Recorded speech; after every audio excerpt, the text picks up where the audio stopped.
বিশ্বনবীর প্রতি দরুদ শরীফ পড়তে হবে। তার আগে আল্লাহর প্রতি শুকরিয়া আদায় করতে হবে। আমার বন্ধুরে, আমার মায়েরা, সর্বপ্রথম ওই শক্তিশালী আল্লাহর প্রশংসা করি আলহামদুলিল্লাহ। তারপরে বিশ্বনবীর প্রতি দরুদ শরীফ পড়তেছি সাল্লাল্লাহু আলাইহি ওয়াসাল্লাম।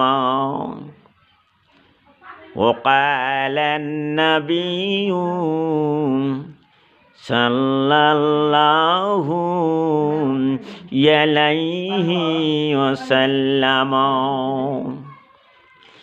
بني الإسلام على خمس شهادة الله إله ইল্লাল্লাহু ওয়া আন্না মুহাম্মাদুর রাসূলুল্লাহ ওয়া ইকামাস সালাতা ওয়া ইতাজ যাকাতা ওয়াল হজ্জু ওয়াস সাওমু রমজান। রওয়ায়েতে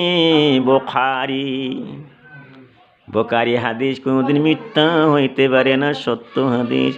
বিশ্বনবী বলেন, সাহাবীরে, ইসলামের 5টি খুঁটি আছে। 1 নম্বর, আল্লাহ ব্যতীত কোনো উপাস্য নাই এবং হযরত মুহাম্মদ রাসূলুল্লাহ সাল্লাল্লাহু আলাইহি ওয়াসাল্লাম আল্লাহর দোস্ত। আমার বন্ধুরে, আমার মায়েরও 1 নাম্বার গেল। 2 নাম্বার হইতেছে যে নামাজ পড়তে হবে। এই বিশ্বের জমিনে যে ব্যক্তি 5 ওয়াক্ত নামাজ পড়লো, সে ইসলাম ধর্মর খুঁটিকে ঠিক রাখলো। তারপরে আসতেছে বাজান গো, যাকাত দিতে হবে। যারা কোটি কোটি টাকা আছে, যাকাত দেওয়ার শক্তি আছে, সে যাকাত দিতে হবে। তুমি যাকাত দিলা না, ইসলামের খুঁটি তুমি ঠিক রাখলা না। যদি তুমি যাকাত দিতে পারো, তুমি ইসলামের খুঁটি তুমি ঠিক রাখলা। তারপরে বিশ্বনবী বলেন, সাহাবীরে, আরে রমজান মাসে আরে তারপরে যার শক্তি আছে, টাকা পয়সা আছে, মক্কা মদিনা যাইতে পারে, হজ করতে পারবে, তারা হজ করতে হবে।